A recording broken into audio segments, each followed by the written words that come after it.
So I just want you to watch yourself hit these. It's so tight. Can you see why your arm was hurting?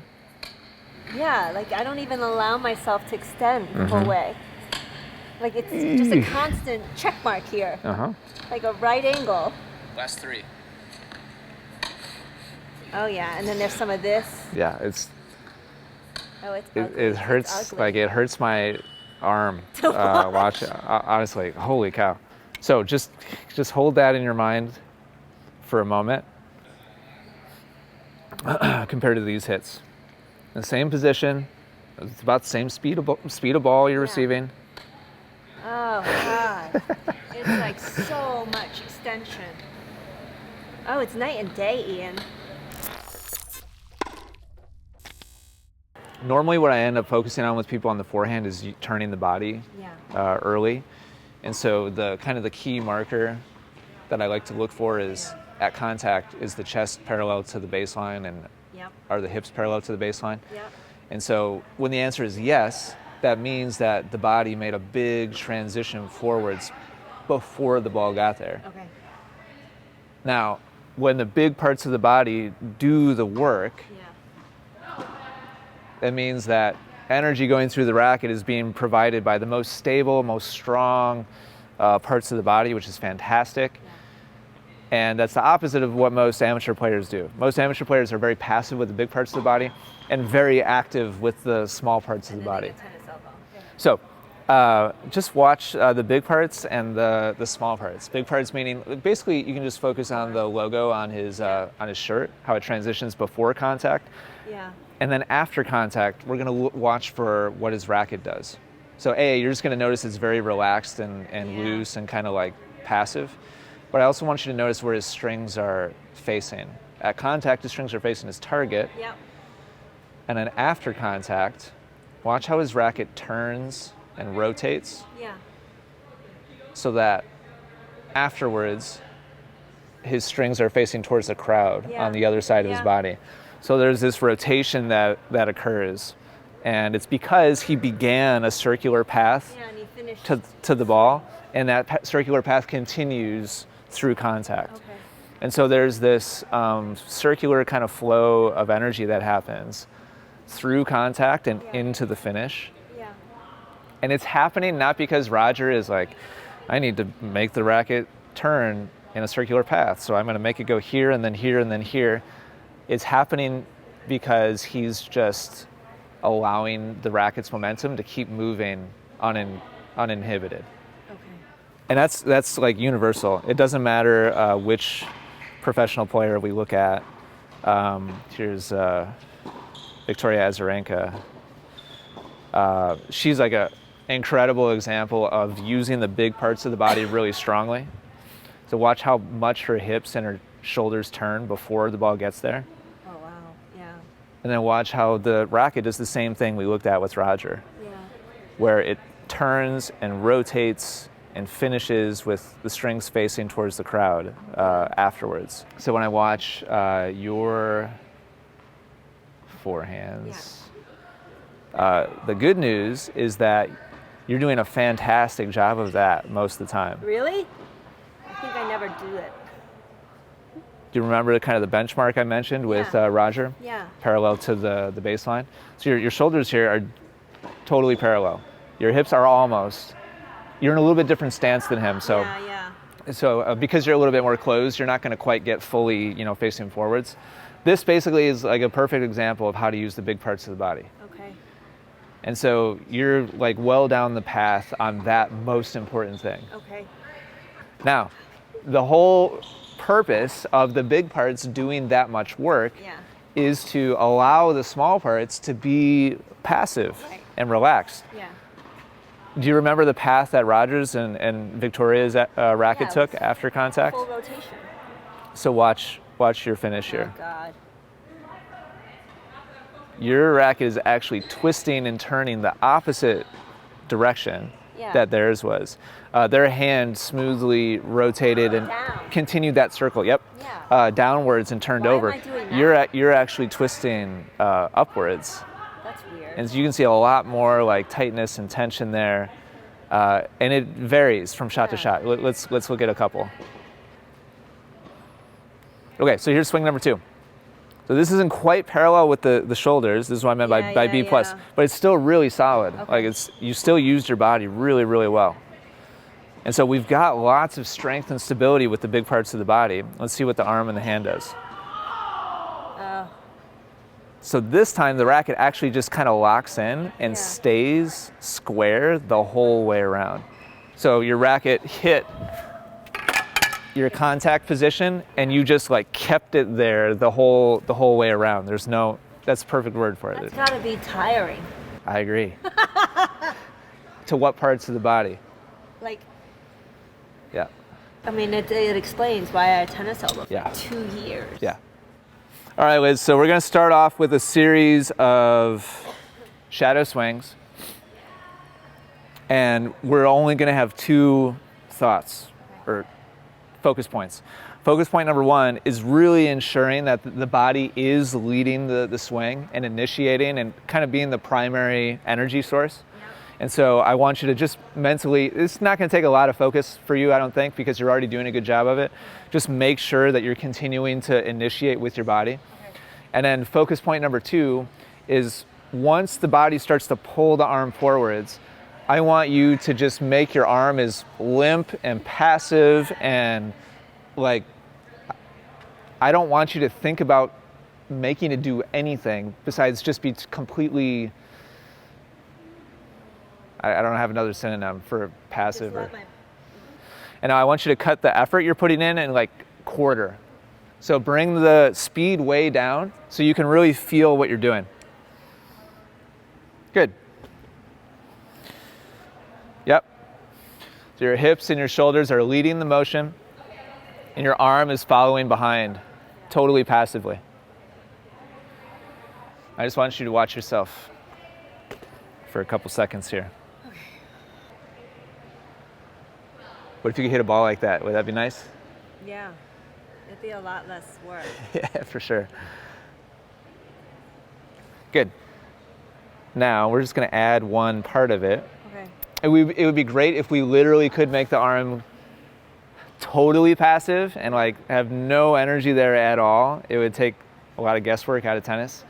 Unfortunately, the racket needs to be controlled at least a little bit. Yeah. Obviously, you're way over on one end of the spectrum there. Like you're doing a lot of manipulating and controlling. In real life, we can't be totally passive because at contact, the strings need to face where we want the ball to go. Okay. And right now, where are your strings facing? Yeah. So we need to at least get the racket to perpendicular at contact.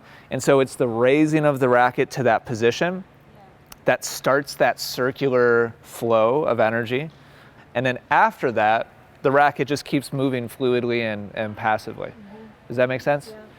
So we're gonna go do some shadow swings again, and you're just going to try to line up your strings with the imaginary ball, and then leave the racket in your arm totally passively after that. Okay. Does that make sense? Yeah. Line the strings up with where you know the ball is going to be eventually. Good. And keep your hand and your arm totally passive after that. All right, let's check out that one. Let's watch yourself move again. So this is starting to look a little bit more like tennis instead of just like passive and just like relaxed arms. It's starting to look more like a tennis swing because you're starting to line the racket up in a way that would actually send the ball in the direction we want the ball to go. So that just adding that part of it and keeping the arm relaxed is starting to give us a nice long swing. What we're not seeing is that turn of the racket. And so your racket's staying in the same alignment the whole way around after contact. So we're just going to add one more thing. Okay. From contact on, I want you to think about simply rotating your hand so that if you were to point your thumb up away from your hand at contact, it'd be pointing upwards. Mm-hmm. And after contact, we're just going to turn it so the thumb is pointing down afterwards. Uh-huh. Good, Wiz. After contact, keep your hand, your arm as passive and relaxed as possible while you just kind of smoothly turn the racket over. Yep. Okay, and now we're going to go through a sequence of 2 shadow swings followed by 2 hits. And on the hits, I'm just going to drop the ball and basically just put it right where your racket's moving through. Okay. My goal is to just place it exactly where you'd like it to be if you keep moving.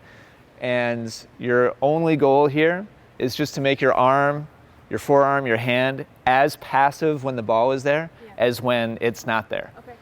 So we want the shadow swings when we look at them to look exactly the same as when I drop the ball. 2 shadows. Yep, as passive as possible.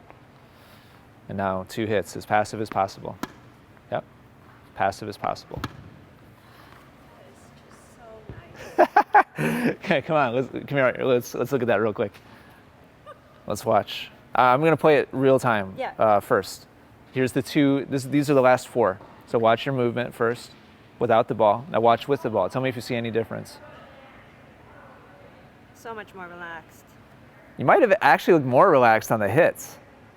Like it looked like you really kind of let yourself go. Yeah, I did. I was like, on the hits, and you're like, I'm going to commit to doing this. There's actually, it looks like a little bit of kind of steering on the shadows.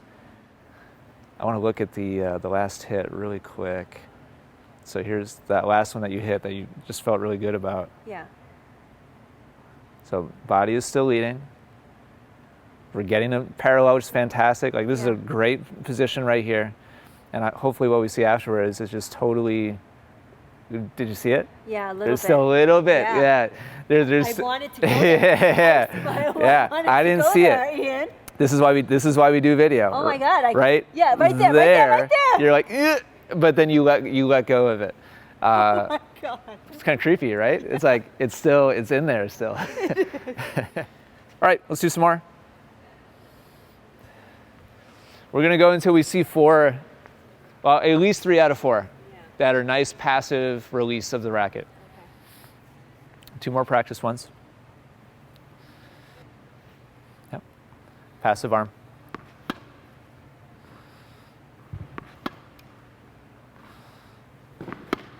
It's fine. Roger Federer it. That felt better. You think you got 3 out of 4? Yeah. Okay, let's check. All right, here's the first one. Good. Good. Nice job. Yep. 1 for 1. That was the shank. Yeah. Good. You like thought about it here. Yeah, I did. There was like it started to make its way back, but then you let it go again. Good. Well, because I was consciously like loose. Let it go. Let it go. Let it go. Let it go. Passive. Oh no, this is the shank. Wow. Oh yeah, you see it. This is like totally off the frame. Yeah. So let's see if you let it go or not. Good. Yeah. Nice job. How about that? You didn't try to control it. Good. Yeah. Well, because you showed me Federer do it, so if he can do it, I can do it. You can. You did it. Ooh, I can't give you a pass on that one. But we got a 3 out of 4. This one you definitely and you can see it. You fought it. Yeah. So that's good, but you let it hang open for quite a while before you finally brought it back passive again. Okay, so it's 3 out of 4. I'm going to take the basket to the other side, and now I'm going to start to toss you underhand. Okay. So I'll no longer be able to like place it. Right. You know, I've kind of let you go have like a nice, you know, rhythm, you know, back and forth. It's going to change a little bit now, and so it's going to be a little harder, which means it'll take a little more concentration to really commit to this follow through. Yeah. Does that make sense? Yep. Here we go. Same thing. Passive arm. Yep.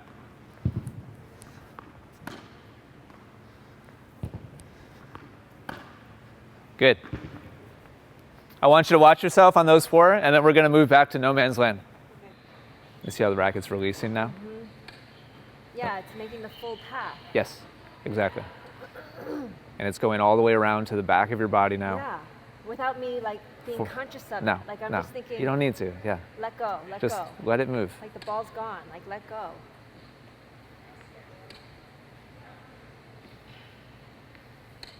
Like there's my follow through. Correct. You don't have to learn it. You just have to let it happen. If you want to be a... Why didn't anybody tell me just like relax on the follow through? Like relax on the actual like stroke. Instead, I've had so many coaches just tell me, oh, you know, racket back, around the neck, blah, blah. And then I just try to like, I'm probably like doing this, like I'm being all like disjointed. Yep. It's cause and effect. Yeah. They're focusing on the outcome. Yeah. And not the cause of the outcome. Yeah. So I'm going to be feeding the ball now. There's going to be more variation. You're going to have to kind of fine tune your position, get yourself well positioned with the ball, and then execute that movement that we've been working on. Ready? Here we go. Yeah. Relaxed arm. Relaxed arm.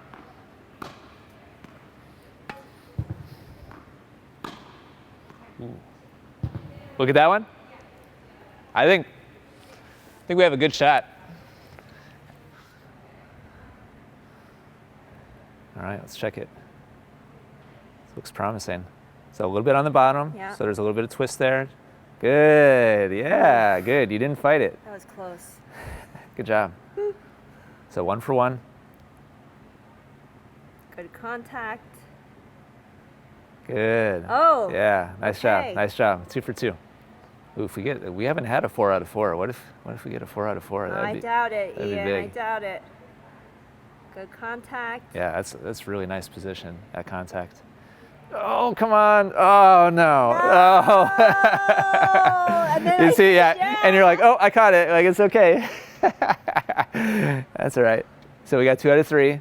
This last one was my favorite. Let's see if I got tricked or not. I think it's a good one. Yeah. Yeah. There was Nice. a little wobble. That's but- good. That's good. 3 out of 4. That's good. Okay. Watch how these look in real time. They look really nice at full speed. Actually, before we do that, Yeah. I just feel a little bad doing this, but it's critical. Like the whole reason you're here is to get better. Yeah. So I just want you to watch yourself hit these. It's so tight. Can you see why your arm was hurting?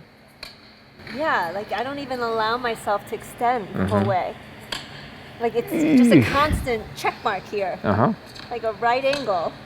You see the rigid, like jagged kind of movement? Yeah. There's a huge amount of tension. Like I'm catching it, but I'm catching it high, but it's like, Last 3. oh yeah, and then there's some of this. Yeah, it's Oh, it's it, ugly. it It's hurts. ugly. Like it hurts my arm. To watch. Watch it. Honestly, holy cow!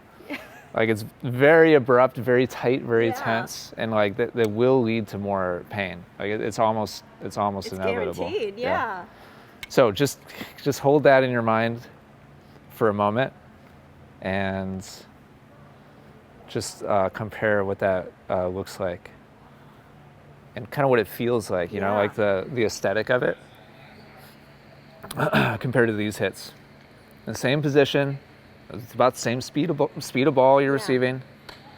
Oh God, it's like so much extension. Doesn't it look like a tennis player there? Like, Yeah. And it's not about follow through, racket up. It's none of that. It's just like I gotta relax. Just and let it. go. Just let it go. Oh, it's night and day, Ian. Like it doesn't hurt to watch. No, you look like a totally different person. Any questions? No. This is your forehand, and Okay. like I said before, I need to focus on six months. Okay.